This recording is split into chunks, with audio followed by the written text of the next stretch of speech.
Hello, painters. My name is Brooke. And I'm Tyler. And this is Cosmere Conversations.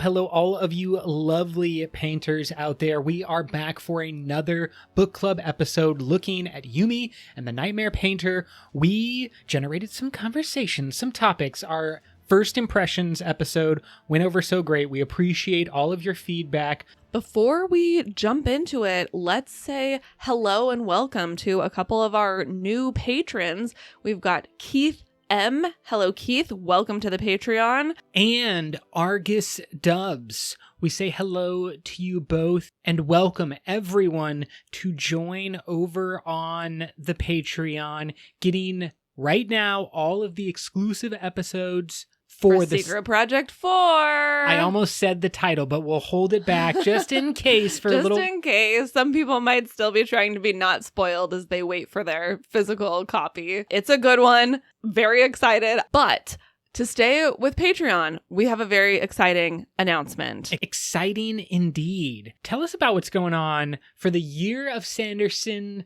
celebration finale. It's been a little while since we've done a giveaway.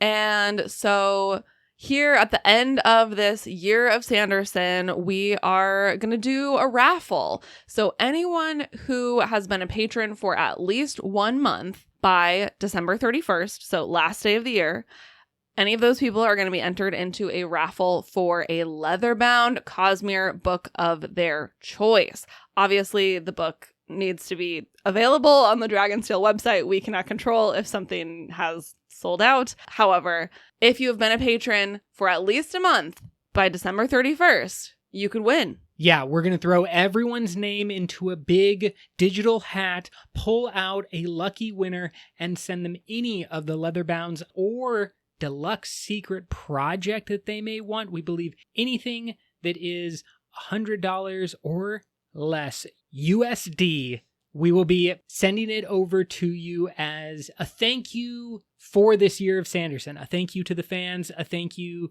to the patrons, a thank you to Brandon, a thank you to the universe for having this other Cosmere universe with inside of it. If everything is sold out by the end of the year because of Christmas, we will figure it out with that winner person. Never you fear. There will be a wonderful prize for you. So you've got a couple of months. Go ahead, join over on Patreon. Make sure that you can be entered in that raffle at the end of the year. Plus, bunch of other cool perks and cool people over there. But for now, we've got a lot to talk about for Yumi. Yes, because we have gone deep. Get out your notepads. Put your thinking caps on. Brooke has created tables and bases and sheets. There's so many different names of different programs now, but we've got them all so that we can break down the planetary system and kind of the history of this previously unknown Cosmere system. Yeah, we've got a brand new planetary system in the Cosmere. It has 2 planets, and the planet that we spend most of our time on in Yumi and the Nightmare Painter has a very complex history. So we're going to get into that in this episode and just sort of establish the baseline of what exactly happened here. Exactly. We're trying to get that baseline so that we can move forward and so that we can incorporate what we know about the rest of the Cosmere. Yes. And, take the information that we've gotten from Yumi and plug it back in. So this episode, we're locating ourselves in space. Next episode, we're going to dive into the more complex workings of the magic on the planet. That sounds great. Let's begin with a little bit of pronunciation for the fun folks out there. We are looking at the Utol system. Maybe Utol if you really loved the letter U and you're like, I just need to emphasize that real hard. But how's our pronunciation going to be here on mic? I think we just need to put the emphasis on the second syllable so that it's Utol system. Right. is what I would go with. And that is what we're going with because we just do whatever Brooke wants to do here. So the Utol system has 2 planets that we know about, both inhabited. One, Kamashi, is the home of Yumi and our Nightmare Painter. The other, though, is probably more well-known in the Cosmere, and its planetary name is the same as the system name. Yes. Utol. We'll dive into both of these, but let's start off, though, with a quote from the book itself. Quote, Kamashi survived. Find it in the Utol system in dual orbit with the planet Utol, which you might have heard about for other reasons. End quote. Intrigue. What other reasons? We assume that there have been, well, we're making a couple of assumptions. One, Hoyt is our narrator. Hoyt is telling this story to a group of people that we believe are on Rashar, or at least Rasharian. It certainly seems so. So when the question becomes, when have those people learned about Utol? Not when we, the readers, although that's, a double entendre that Brandon probably is playing with. But I do think that these audience members are supposed to have some knowledge of the Utol system. It seems like it. Now, you might know this better for astronomy. What does dual orbit mean? Does that just mean that the 2 planets are both orbiting the same sun? Or is this another thing like we have on Taldane where they have a tidally locked orbit? Okay. Like, is a dual orbit something specific? Or does it just mean 2 planets are orbiting? Now, I don't want to get too far ahead of myself, but this is my understanding of what that phrase dual orbit means. It's not just like our solar system that has 8 planets. So that's not an octangular orbit. That is simply 8 planets all orbiting. Instead, what I think is going on is that Kamashi and Utol have a relationship that's closer to Earth and its moon. That they are orbiting each other, and both of them are orbiting a single sun. Ooh, okay. So this can definitely happen. It's normally considered rare and less stable than our solar system that we have set up, but it's not altogether uncommon because, of course, it is believed that our moon was created when a planet-sized object came and struck Earth, and the moon is the remnants of that collision. So in this circumstance, it would be like the 2 planets, instead of crashing into one another, they got into a orbital pattern around one another and are like stable in that. That's very interesting because that gives the planets a closer relationship to each other, which I feel like is not a mistake. That's not an accident. I think that if that is the situation that Brandon is putting the planets in,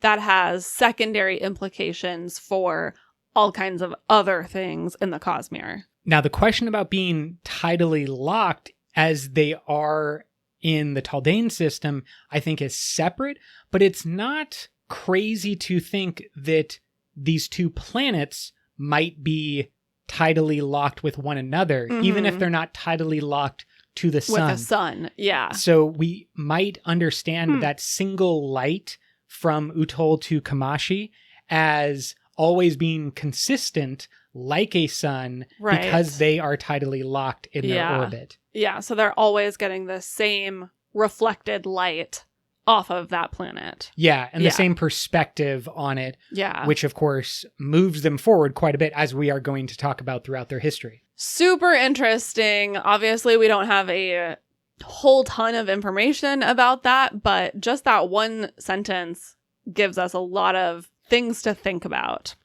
We also know that the sun that they're orbiting is a large red-orange sun. So there's a fact. And the light that Utol emits is said to be a soft blue light. And that soft blue light is the only light that is able to penetrate the shroud, which is very weird because you would think the power of the red-orange sun would be stronger than this reflected light from, well, I guess we don't necessarily know that it is reflected light. I think that's an important question. It could be reflective light off of Utol. It could also be a non-natural light. For example, it could be like a lighthouse built on Utol, meant to shine throughout the Cosmere. Oh. And it could be a consistent, we'll say maybe like cognitive shadow influenced or a cognitive realm influenced light. And maybe that is why it is able to penetrate the investiture of the shroud in a way that the light from the sun cannot. Yeah.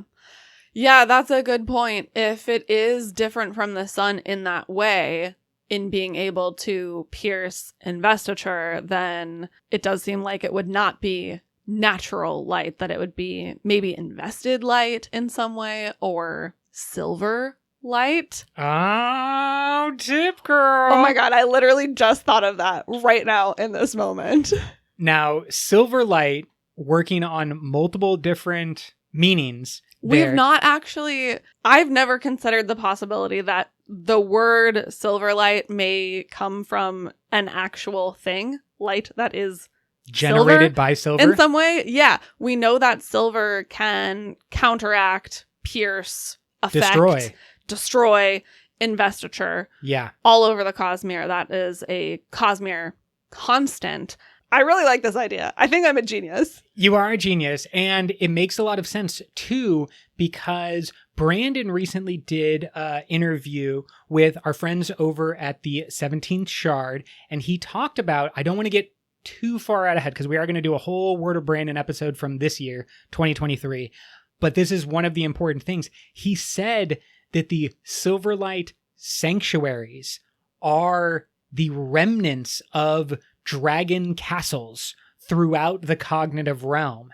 Yeah, I mean, I think this makes sense because dragons also, as far as I know, originated from the Yolan system or the Yolish system. Yes, which is also, as far as I know, the original homeworld of the Shodel, who we know at least some Shodel are currently inhabiting Utol. So it would make sense if they had Silverlight, the original thing that sort of gave birth to all of these dragon castles and the organization of Silverlight. I think that this is a good call, and I also, again, just want to jump way out beyond my own experience level, but I think if you burn silver, it gives off a blue hue, which is fun. Now, I could be totally wrong, but like... Where are chemists? Chemists out there, please send us a message. Tell us if that's right. Otherwise, we're just going to keep stacking on theories on top of this one tiny, and we'll just be like, everything means Silverlight.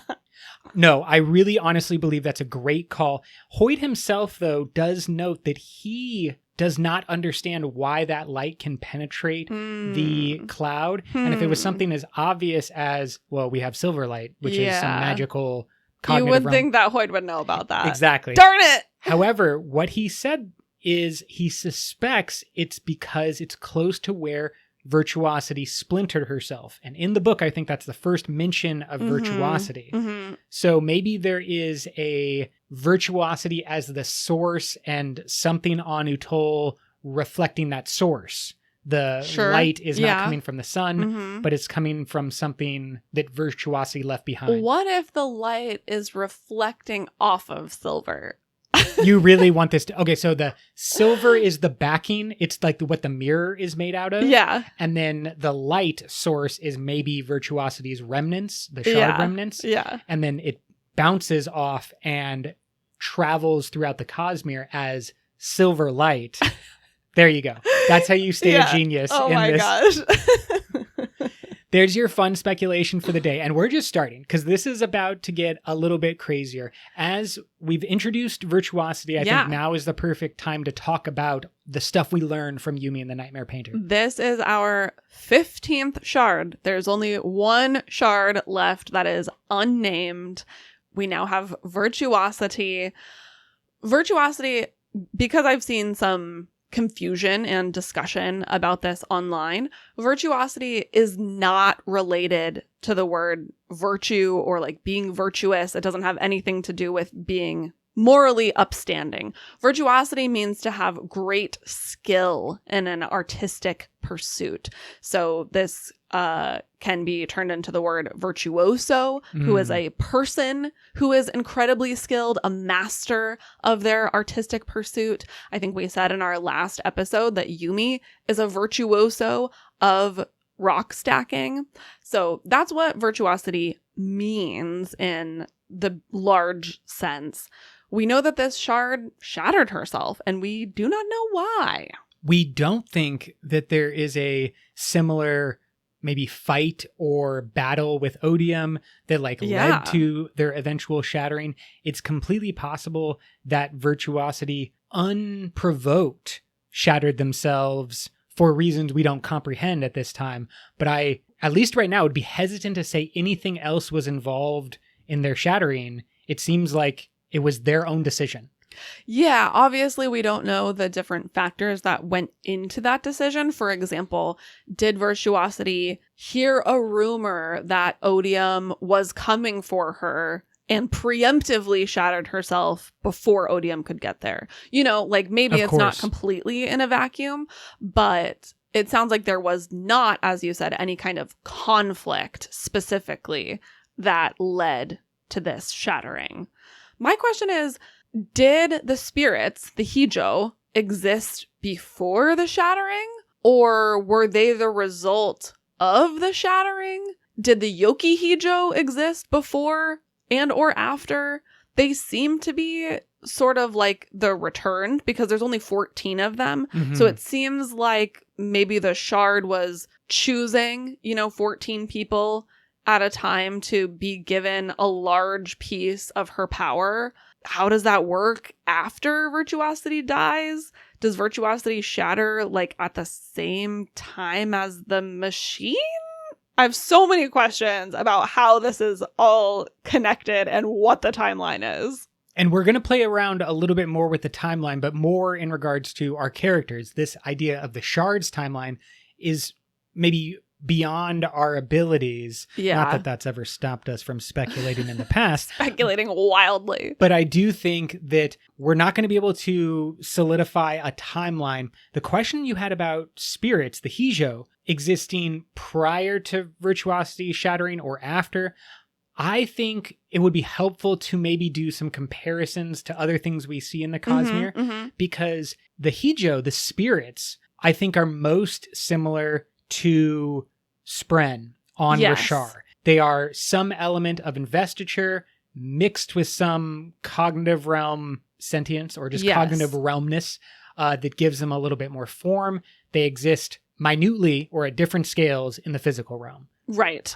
Yes. So that's how I understand them. And what we know about Spren on Rashar is that they predated the shards on Rashar. Yeah, so that's what I was thinking. So maybe the Hijo were already there. Maybe the Hijo naturally arose once Virtuosity got to the planet. Right.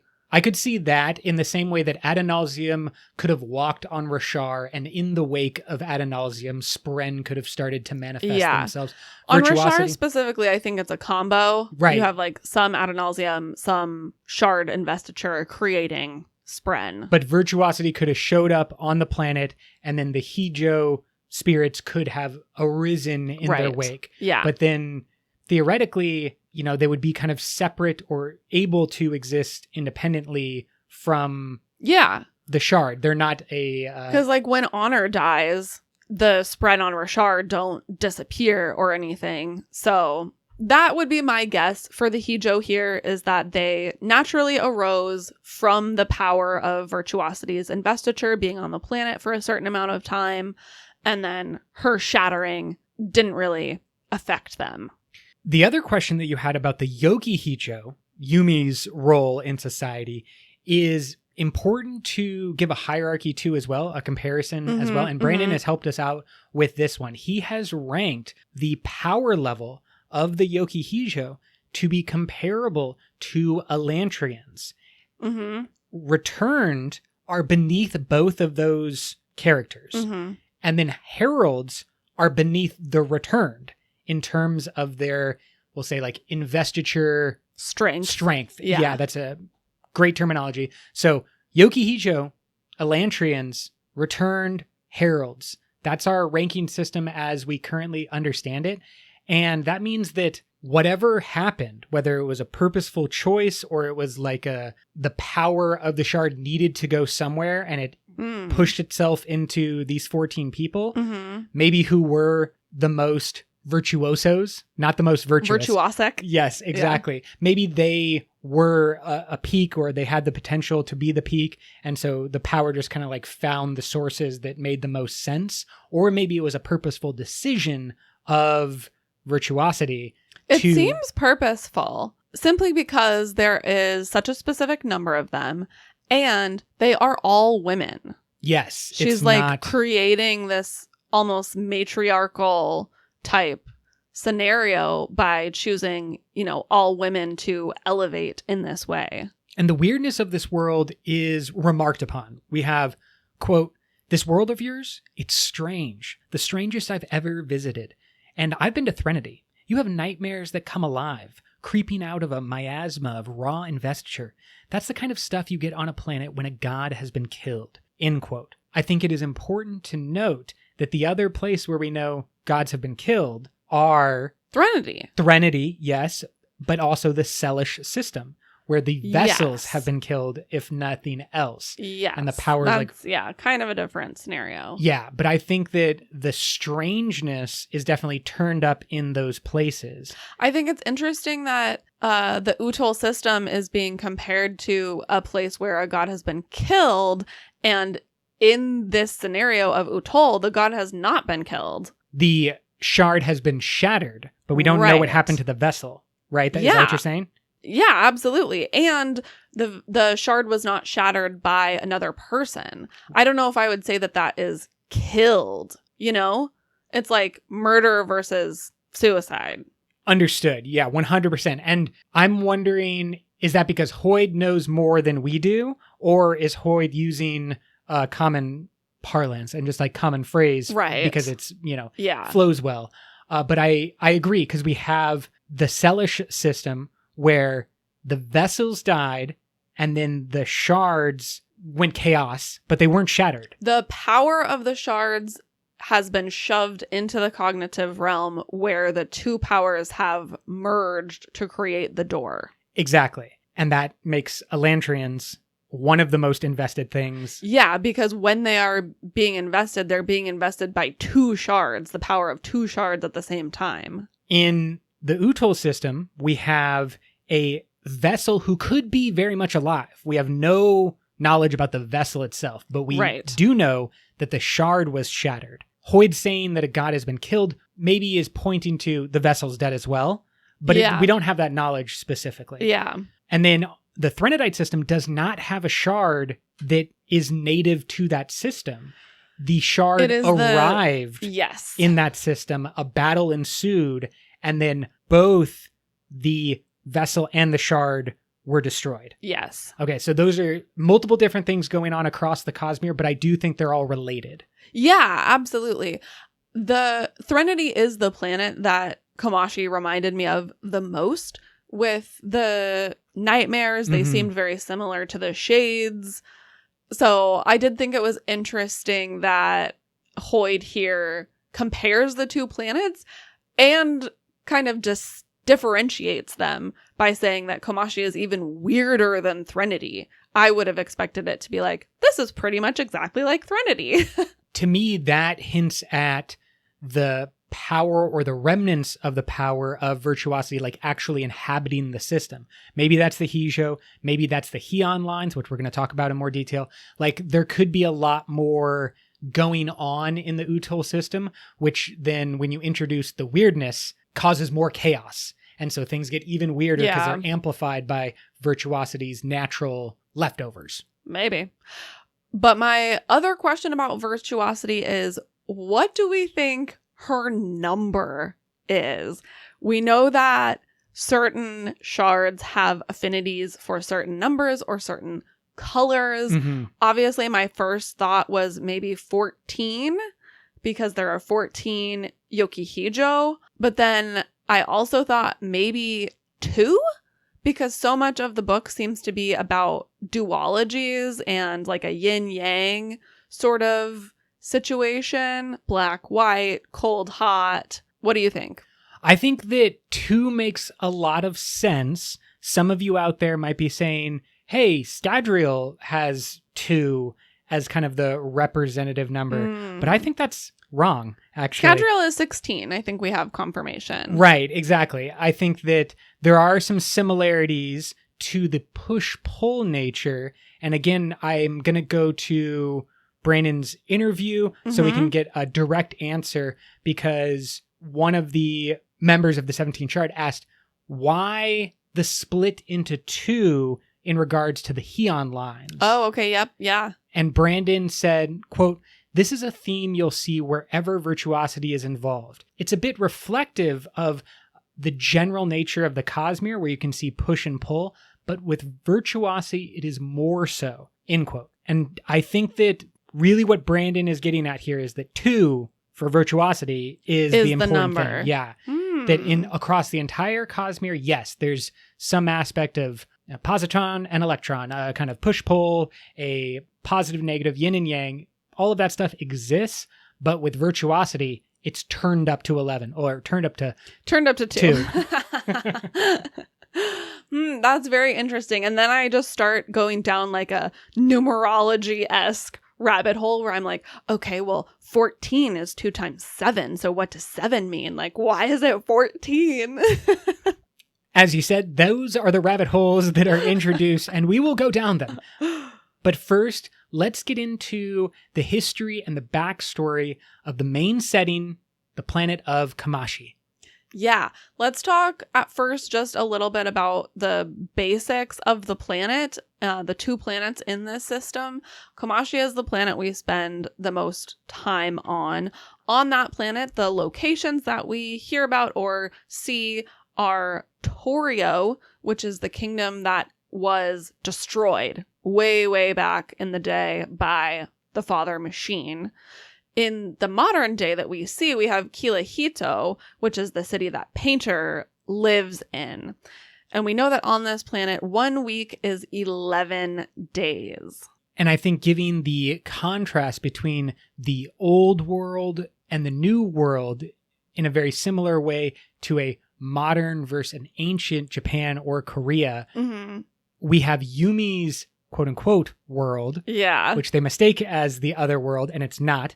But it is Kamashi, and it's what Kamashi was like in the past, before the Father Machine. This means those hot stones that are everywhere with the weird floating plants, the cracks in the earth that have like thermal vents shooting up air, all of that stuff was what we should expect most of Kamashi was like in the past. Exactly. This, I thought, was interesting that we have another planet with air coming up from beneath, which we also have on Tressa's planet with the oceans and the thermal what do they vents. call it? Yeah, they basically have the same thing, but it's only in the spore seas. So whatever this was, Brandon just really had this concept in his brain. We have this quote from Hoyd about those thermal vents. Quote, "I haven't figured out how the thermals worked. My current theory is micro fractures in the stones with air being forced up through them and out. The plants also had something odd about them to float as they did." End quote. Yeah, the trees and plants are able to manipulate gravity, but also create like a field around themselves that manipulates gravity. They are able to get lighter than they should otherwise be so that they can float on the thermals. But then when a person gets close enough to the tree, they also become lighter. Yeah, they get like sucked into that gravity reducing field that the tree is creating. I was going to say a gravity well, but it's like the opposite of a gravity well. Yeah, exactly. Hoyd says, quote, "Plants on Yumi's world don't really defy physics so much as they sneak past while physics is distracted by a nice drama on the viewer. Probably something involving pendulums. Physics loves those things." End quote. That gives us a little bit of a hint, a pendulum swinging outwards from the plants, a pendulum that is... Maybe the tree is the pendulum swinging away from the planet? I thought it was more like the gravity gets interested in the pendulums that are like going away from the tree, and it forgets about the tree in the center or something like that. You know, a distraction, a sleight of hand, basically, that the pendulums open up a gap for the tree gravity manipulation project. Really would be helpful, though, if someone could figure out how to mimic this for things like space travel or moving around the Cosmere. To just sneak past physics. Exactly. Whenever you can sneak past physics, I think we would all love that. Take advantage of it. It also reminds me of manipulating the surge of gravity on Rashar. And so I'm wondering if there is a similar thing involved here. Like, do the trees have some sort of partnership with some of the Hijo, where the Hijo are able to give some gravity repellence to the tree in exchange for something? That could work, though. Everything we know about the Hijo is that they are attracted to intent and specific thought, like an artwork and creation. Yeah. So the question would be, is a tree's creation and a piece of intent? It's definitely like creation. Tree is like the original creation. I agree if we're saying the word creation. It's definitely a creation. But so too is what the machine does. That is also creation. And the question would be like, is it art? Is there enough intent? Yes. I guess. Yeah. I think that's up in the air. We literally don't have the answer to that one at this time. But let's go to everyone's favorite off-worlder. That's right, Hoyd. I'm throwing shade at you. Everyone's favorite world hopper, Misaka. Yeah, according to Misaka, in the present day when Painter is alive, we don't have that world with hot stones and floating trees anymore. Most of the landscape beyond the city of Kirihito is just a wasteland. Obviously, it's been enveloped in the shroud, which is investiture. And so there is not really any plant life because it can't live without, sun and whatnot. She describes it as, quote, like the slag cast-offs of half-refined souls, end quote. I don't like the idea that you can half refine a soul. I would prefer that souls come out refined. The shroud is weird. We'll talk a little bit more about the shroud in just a little bit. One fun fact is that it can look like anything, which tells us that it is, I think you just said this a little while ago, it's sort of similar to a light weaving. It's investiture that can be sort of molded to look the way that you want it to look. It definitely has some similarities to light weaving. And I think that especially the advanced form of light weaving we know is possible that has physical weight and mass. Yeah, that Hoyd does to create design. Yes, and that Shalon does in a moment. Yeah, Shalon's working on it. She's working on it, yeah, for sure. But we know that's possible. And we know that investiture in the Cosmere can also change forms, gain mass, and is energy in that very fun E equals MC squared type of way, where it's all there potentially. And then it's about why is it being forced into the form of nightmares versus a pleasant light weaving? What is kind of going on? Because the nightmares themselves, I guess I don't want to get too far ahead. Yeah, I was going to say, we're going to get into this really deep in just a sec. Let's just stick with what the world is like right now. Misaka also says there are places that her hordlings are not able to go. So not only can this shroud look like anything, it can also make itself impenetrable to physical things. It's not just a shroud. It is able to also have physical form. Exactly.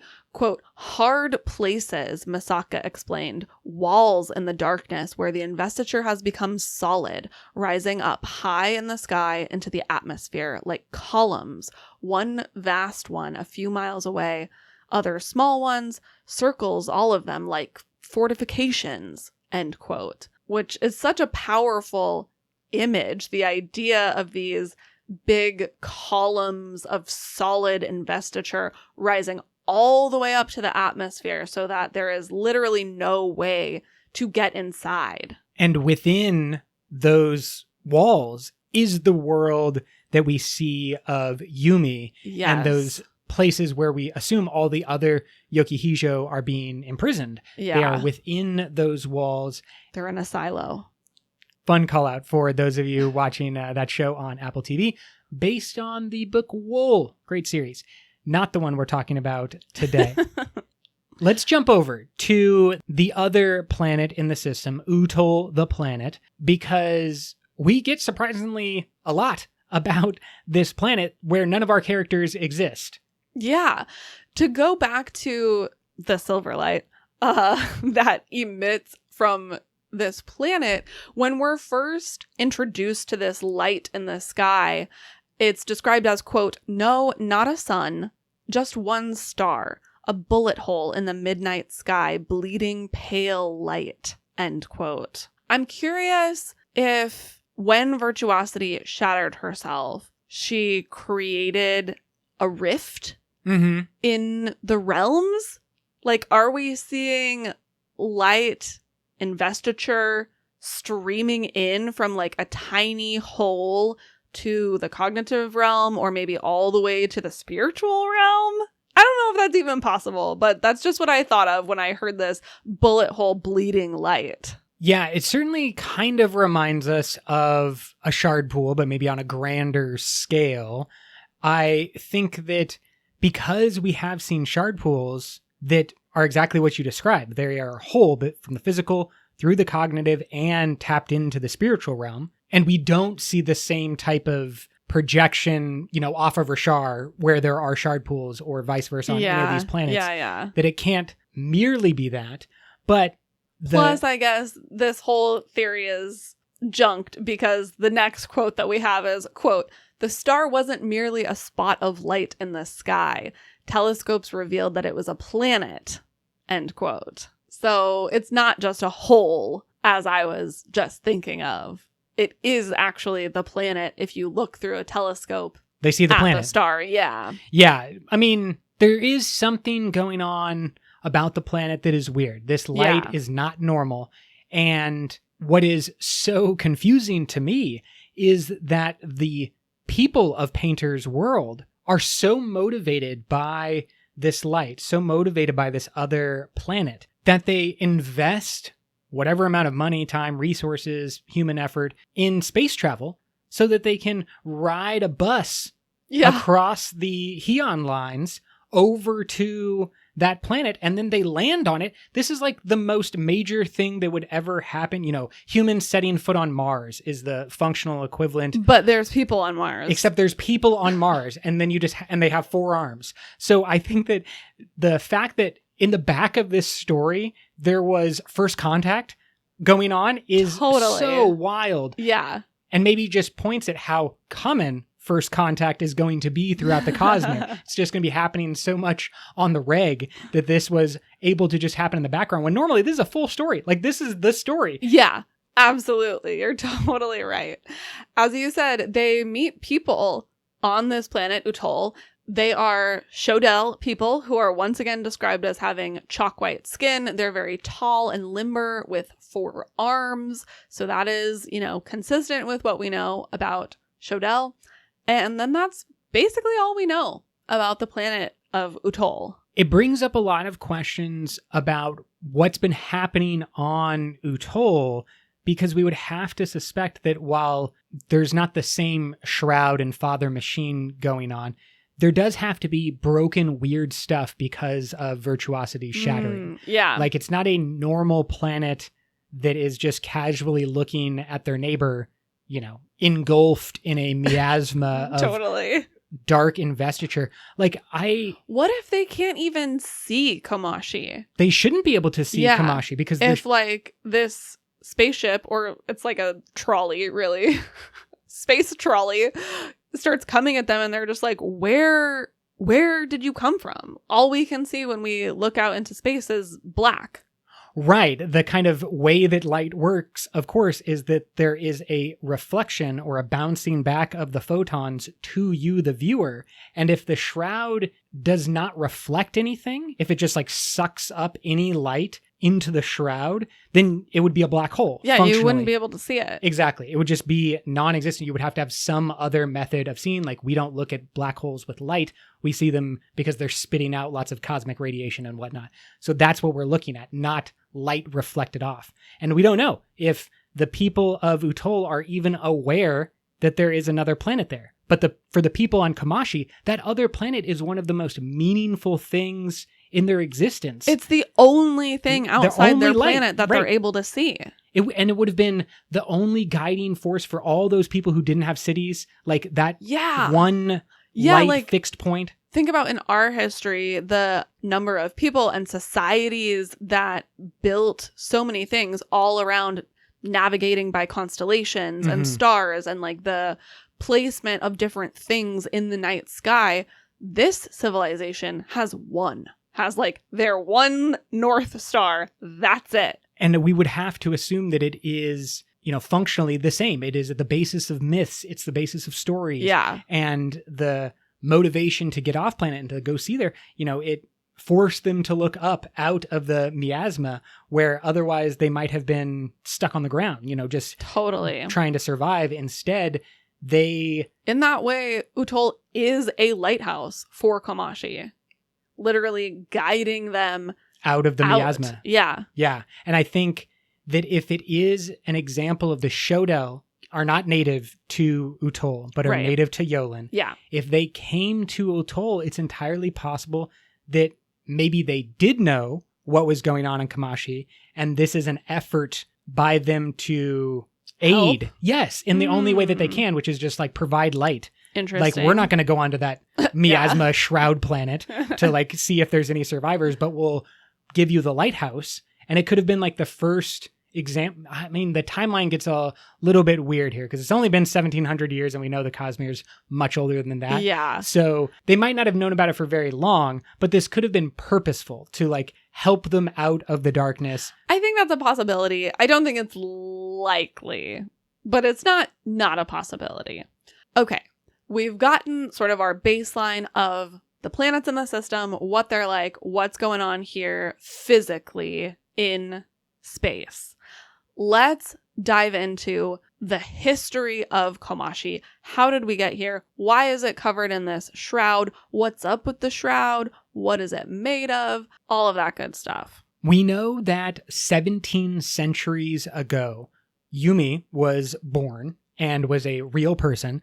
We talked about the hot zones, the kind of rural nature of existence, a kind of pre-industrialization Japan or Korea. And in this society, we have Yokihijo, who are powered. They are traveling around to all of the towns, as we see Yumi theoretically doing in her world. They're stacking stones. They're making fabrials for these rural farming towns. And seems like that is kind of how life was at this time. And we have a similar story repeating for Yumi about the difficulty the Yokihijo are providing for everyone. And so other people inventing a machine, which will become the father machine, to kind of replace those Yokihijo. Mm-hmm. That happens in their world just for the same reasons, or we should assume for the same reasons that they are presented to Yumi. Yeah, absolutely. By Painter's time, by the time this book picks up, it's been 17 centuries, and, quote, as far as they were concerned, the blackness of the shroud was normal. They'd only survived because of the Hyon, the lights that drove back the shroud, end quote. Interesting of note, stories say that the nightmares had originally come from the sky. Yeah, in Painter's world, the stories that have been passed down over the years cite the nightmares coming from the sky, which I'm unclear exactly why that would be. Maybe that is just a story detail that was kind of added over the years and is not historically accurate.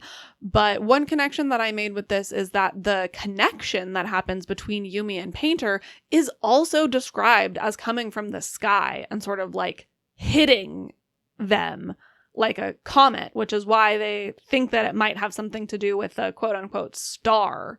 So I don't know if there's anything to that. It was just a connection that happened in my brain. It's interesting to me because of what we had just talked about, where stories, myths would all flow towards that one point in the sky. Maybe that means both the good and the bad. Everything has to come from that one point in the sky because it would There's nothing else. Everything else is just darkness. Exactly. And so it's just like the nightmares come from the sky, blessings come from the sky, you know, our navigation, our stories, everything comes from the sky because that's the one thing that we have where something could conceivably come from. Yeah, that's an interesting thought.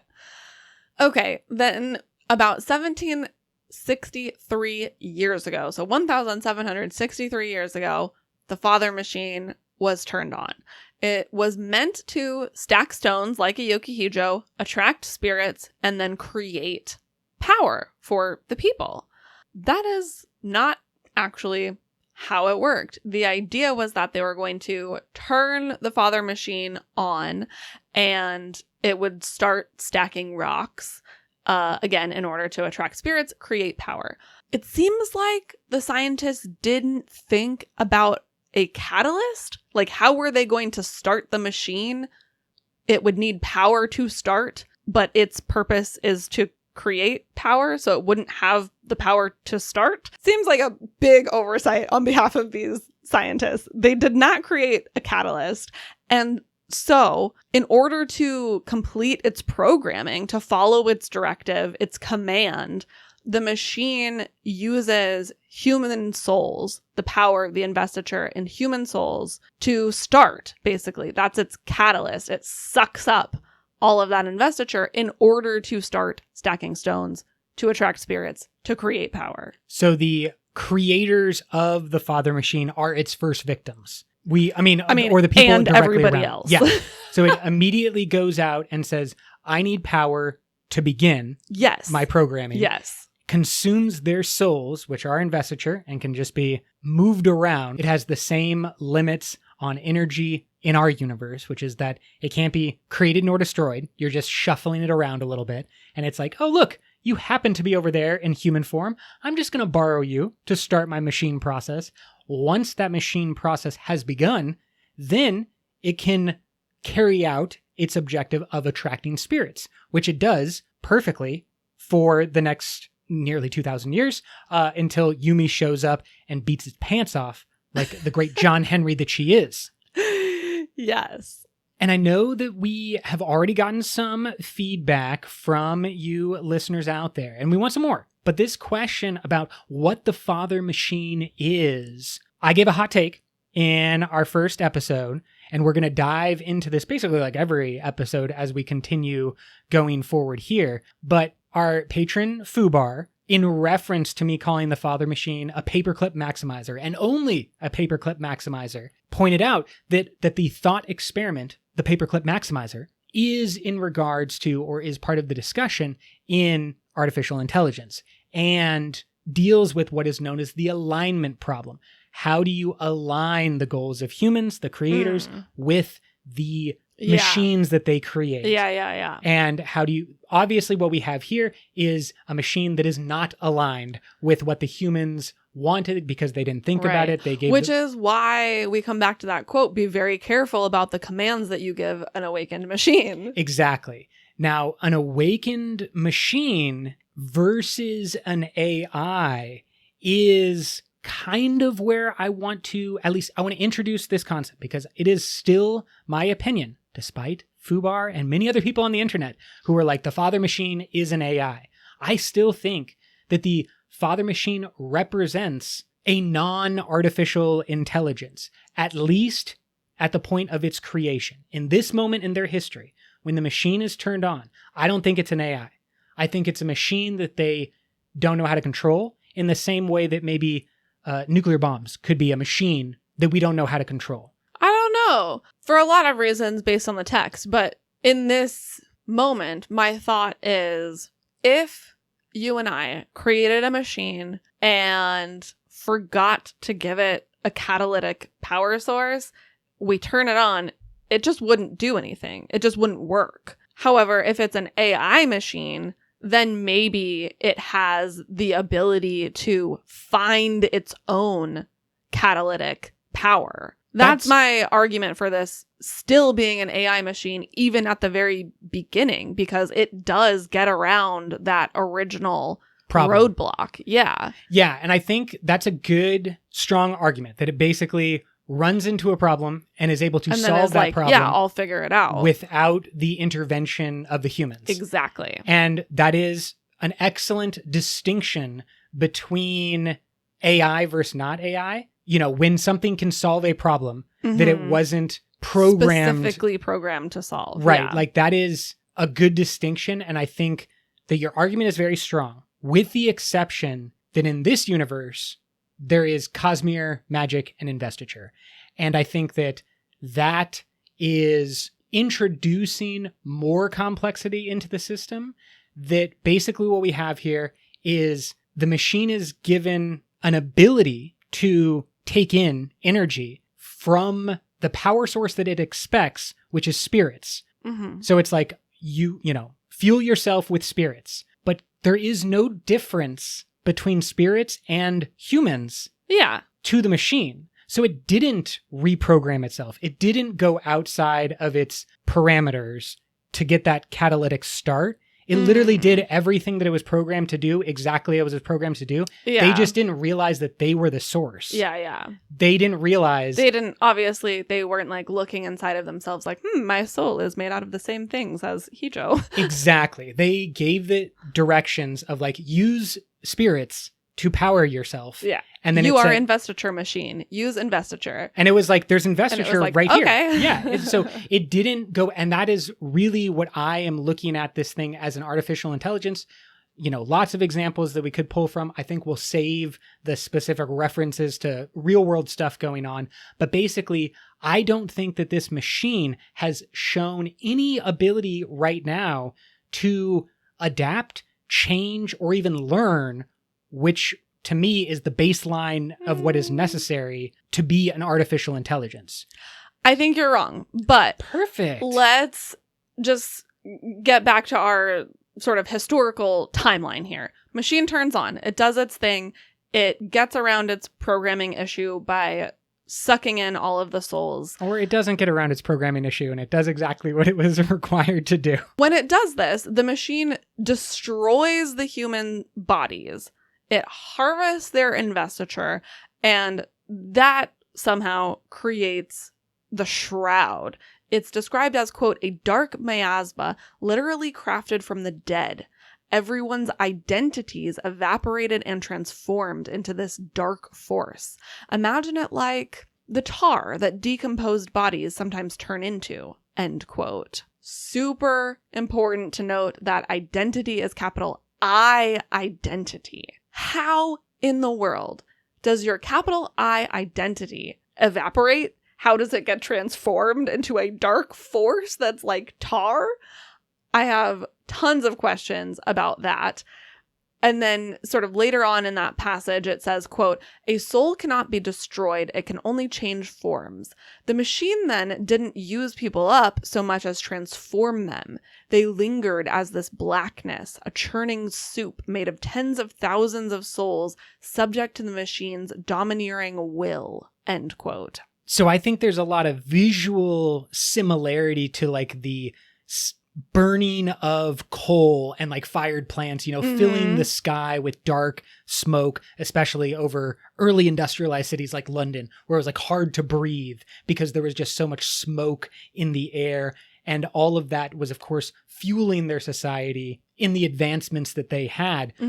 What I think is important is this explainer, quote, the machine saw all souls, not just the spirits that lived beneath the ground, as a viable power source. When first turned on, it was hungry. It needed strength to follow its instructions to stack stones, and it wanted an overwhelming amount of power to jumpstart its work.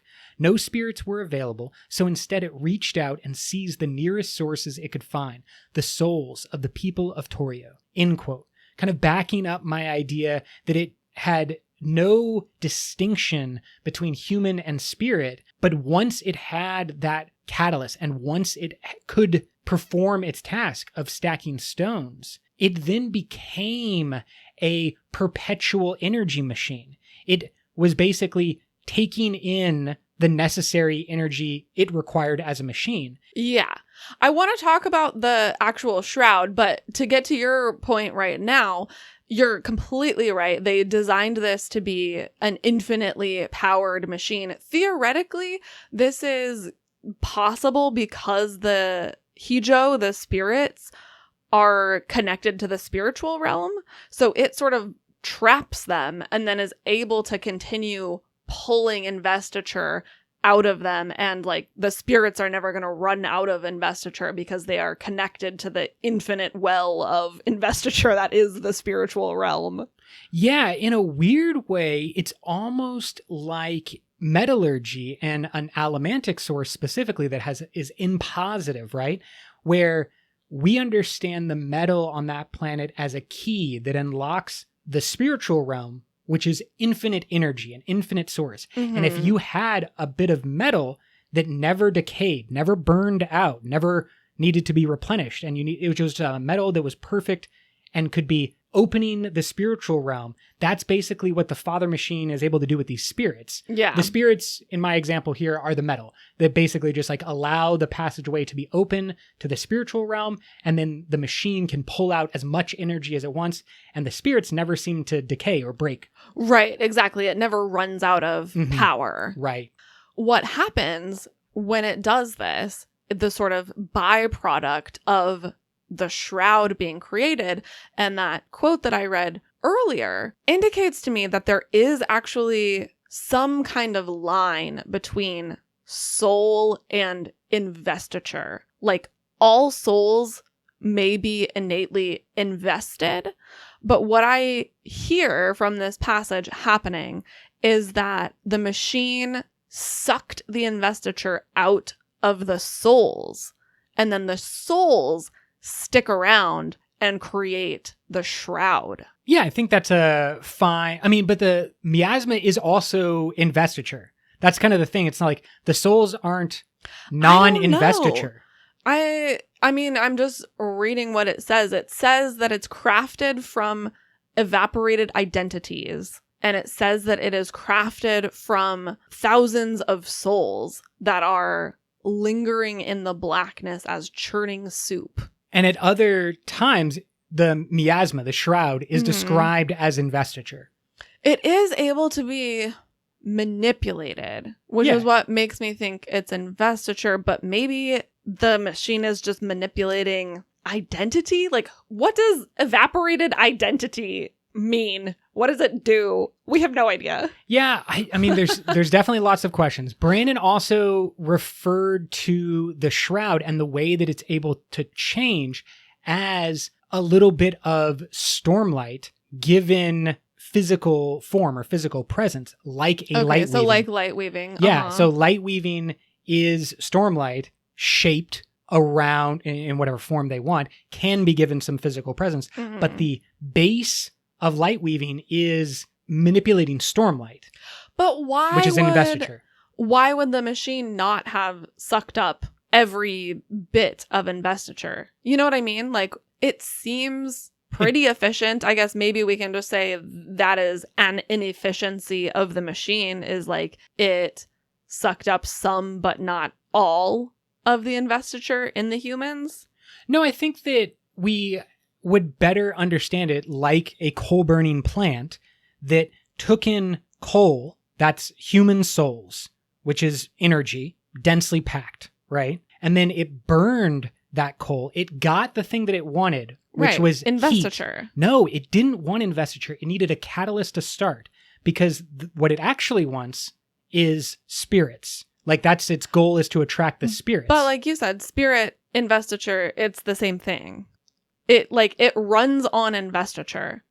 That's its power source. So the thing that it is going to extract from the fuel is investiture. And then there is a byproduct that it cannot use as power, which would be anything not investiture, that it would then spew out, creating the shroud. I think that... Like, I don't think it has a secondary power source of electricity or whatever. It would just be like the souls of the Hijo, or the investiture of the Hijo, that direct tap into the spiritual realm is its secondary power source. I don't think there's a difference. Well, we know that the miasma is investiture. The souls that it takes at the start are like coal that is burnt, and that goes up into the sky. It's not in a different, well, it's in a slightly different form, but it's not absent What's of the anything. byproduct? Heat. That's the byproduct. Well, the quotes are saying that the byproducts are evaporated identity and souls. So conceivably, it doesn't care about the identity. Right. So that's irrelevant to it. And that is part of the miasma. Yeah. But the other thing that it doesn't require is whatever investiture was in the people that are now the investiture of the miasma. Like, I don't think the miasma is without investiture. From my understanding, it is investiture. It's just been shaped differently than it was in the human souls. And it is separate from the investiture from the Hijo and the spirits. Even though, yes, you're saying they're the same thing and we can understand them as the same thing. I just don't know why the machine would release investiture that it could potentially be using as power. It had the You think, like, once it gets the spirits, it's just like, I would rather have this? Because it's a perfect How would it loop. know the difference? I mean, Because I it's guess processing. maybe that is what it's telling us. There actually is a difference, some type of signature in the investiture between the identity, a spren and a human. Yeah, it's like burning coal versus getting solar energy, right? It's more direct and it's more potent. And if you could choose one or the other, as the machine had the option, well, it ran out of humans to keep processing. But like, it burnt the coal that it had available, and that allowed it to get the solar power or the spirit power, which is better. And so then it keeps operating as a perpetual machine using the spirit investiture. I would think that the human investiture would just be like used up. But I guess it's more like can't be, though. It just transforms exactly into a I think that's the thing. hard thing to understand, is that it can't be destroyed. It can't be used up. It can't go anywhere. It has to be recycled into the system. Just like when you burn coal, it doesn't disappear. It goes up into the air and normally causes a bunch of problems in the atmosphere. But it's not coal anymore. It's byproducts of the process. I mean, it's just carbon. That's all it is. Coal. It's just now coal that is spread in a fine dust all across the planet until it eventually falls back down. But like, it is still carbon in the atmosphere. Previously, it was just carbon underground. And then, we dig it up and that becomes the coal. But I think what is important to understand is that what we do get from the machine after it's stacking rocks, after it has done this process, and after it has become a perpetual machine, are the Heon lines. The Heon stubs, as they are first called. Yeah. Those become the mainstay of Painter society, and obviously space travel and everything else we've talked about all comes from the existence of those Heon lines. And so maybe part of what you are asking, what's the byproduct? Where is it coming from? What the answer is, like, the Heon lines. Well, no, those are the product, not the byproduct. Like, that was its goal. To create the Heon lines? To create the Heon, yeah. Okay. Which it did do successfully. Right. And it never, in my view, it never changed any of its programming from what it was told to do. Again, just making it a machine with catastrophic implications rather than an artificial intelligence. There are quotes throughout the text that refer to the fact that the machine is able to manipulate not only the investiture in the shroud, the nightmares, etc., but also, like, not just like making it look like certain things, but like making the fake scholars and stuff speak for the machine in some ways. And there is this quote: "The scholars weren't completely right about it having no will. any object as invested as it was would take on at least some trappings of self-awareness, end quote. This is where things get really chaotic, and Cosmere chaotic specifically, because anything invested in the Cosmere that sits around with that investiture over enough time, we know gets some trappings of self-awareness. And maybe that can develop to full sentience or full sapience, however you want to define it. We've seen other examples of this. We think, maybe like the island of Patji has some trappings of self-awareness because it is a heavily invested thing. Obviously, Nightblood, an awakened piece of metal, has nearly sentience, if not full like sapience. And we think that there are other examples of this throughout the Cosmere, of things that have been sitting with investiture for a long period of time, gaining some sentience. So this is where I think you're wrong that it is not an AI. Like, this quote from the text specifically says that the scholars were wrong about the machine not having a will of its own. It says that they were wrong about it having no will and that there are trappings possible of self-awareness. Yeah. And this is where I think that the question of what is the father machine at the end of the story versus what was the father machine when it was turned on, there may be a difference in those two things. It may be an AI by the end of the story, but I don't think it's an AI when it's turned on. I don't know. Who do you think made the decision to trap the Yoki-Hijo? So the machine gets turned on, sucks in all the souls, does its thing. Can't suck in the Yoki-Hijo. Cannot suck in the Yoki-Hijo. They are the only people who are strong enough to resist the machine. And specifically, we get this quote, "All obey the machine except those who are too powerful, except those who have been blessed by the spirits. You, it cannot control," end quote. Because everything else the machine is able to control. It's able to make them talk. It's able to make decisions like how to entrap the Yoki-Hijo. It's able to force all kinds of different pieces of investiture to present as humans, to even take on some of their original identities, make them move and think, and et cetera, et cetera. Well, see, this is where I think what's going on with the nightmares specifically and the mentor, Leon, is important to bring into the conversation, because the nightmares are not just the creations of the father machine. Yes. The nightmares are cognitive shadows. Yes. They are real people who are seemingly given a light weaving, but it's a shroud weaving, a miasma weaving. Yeah. And that miasma around them is able to, like you said, take some of their memories, mimic what they were in the real world. But it also seems like giving sentience back to the cognitive shadow allows the cognitive shadow to reassert more and more control, like Leon was eventually able to do. Leon wasn't operating as an agent of the father machine. She did that for a very long period of time, but eventually her cognitive shadow won out over the miasma. It's described differently, but we're going to dive into the shroud and the nightmares and everything in our next episode more fully. So I want to save it for that. One last quote to give just on this whole machine business is, quote, "A curious aspect of machines, even ones partially awakened like this one, they don't plan. They don't think about the future. Most machines can only react to the state of things in the now," end quote.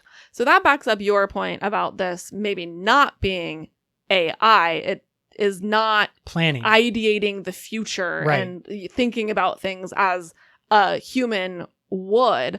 I still think that it is doing things in the present that it was not programmed to do. And that maybe is the side effect of it being awakened and at least somewhat self-aware, that it's able to act outside of its programming in the present, but it is not a human being. Yeah, I would say that I agree for the most part that the invested part of the machine, the invested part is what is gaining sentience and gaining sapience, and the machine is just the body that sentience happens to live within and operate within. And so the machine doesn't think about the future. The machine doesn't do anything except for pay attention to the now, stack rocks in this case. That's all that it wants to do and is still doing. And that's the only thing that it ever does. But that there may be a invested sentience coming to the fore. And we don't know how long it would take to like fully assert control. When does it become a more Nightblood-esque like personality and fun-loving machine that wants to like travel the Cosmere? I don't think that would maybe ever happen because it's bound in a different way by like the physical machine that it is. Clearly, though, there is a lot to discuss here, and I think that the reaction that we're having and the fans are having is an example of a good story. And while this is a simple one, it is definitely one that is cosmologically important. Yeah.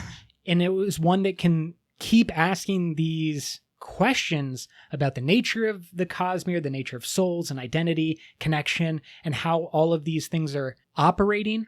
It's going to be really important, I think, to understand Yumi and be able to take the knowledge that we gain from Yumi and then apply it back to something like the Stormlight Archive or our other major stories to kind of give us a groundwork and a plan of where we are going in the future. Absolutely. Obviously, we still have so much to talk about.